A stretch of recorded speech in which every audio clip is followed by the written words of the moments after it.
एथी कितनो बढ़ जाई नु तो एथी के नीचे ही रही, समझता रहो एथी माने समझ लो। हाँ उ समझ लो। लेकिन एगो और बात हम तार लोग के बता दी कि बाप बाप होला, बेटा बेटा होला। माने बाप पढ़ा लिखा के बेटा के अगर डीएम बना दे आ बाप घरे गृहस्थ बानू तो बापे के नाम बाप के जगह पर लिखाई, ठीक बा। बाप के जगह पर बेटा के नाम लिखा नहीं कर सकत, ठीक बा। माने आ एगो और बात हम और बता दी, तनी ऐसा माने पोज का दिया गल कि तू लो तो साफ मुड़ी पर चढ़ गई लो यार। आ तू ही लो ना तार लो के ऊ हो आ पावर स्टार पवन सिंह से तुलना करता लो, जानता नहीं का। एगो गाना इनका लोग के दुकेगा रथी लगा के ऐड प्रमोशन लगा के ट्रेंडिंग में चल गइल बा।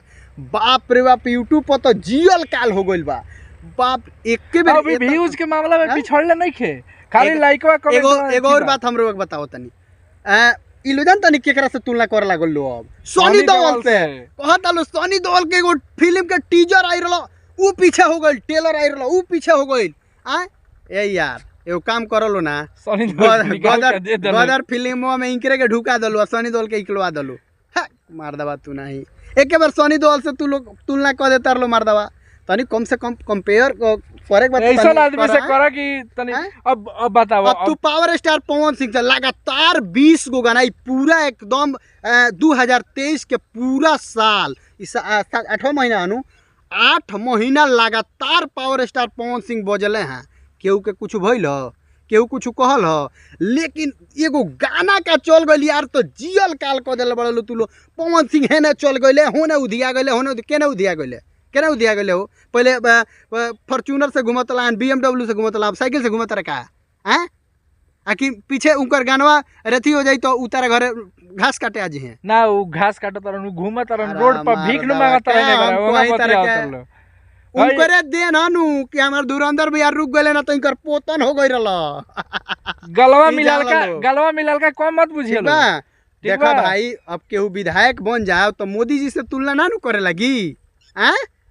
अब बताओ मोदी जी से तुलना कर लग तू बड़ाई करो, तेरा बड़ाई करो तो देखो भोजपुरी इंडस्ट्री के शान बा, जेकरा से भोजपुरी इंडस्ट्री बा ओकरा के तू थोड़ी दाब देबा मरते। अब एगो अच्छा अब तू हमरा के बताओ कि ये बार के स्टार लोग के गाना मिलियन में जाता। पहले यूट्यूब ना रहे, कैसेट के जमाना रहे। भिखारी ठाकुर जी के गाना इतना मिलियन में ऊपर के चढ़ावल बा, लेकिन नहीं गोल का भिखारी ठाकुर के जगह पर इनके लोग के नाम लिखा जाओ का ना। एक बात बताई ना, इतना दिन से पूरा सुपर फ्लॉप वो बेरा केहू के मुंह में से ना निकलल कुछ।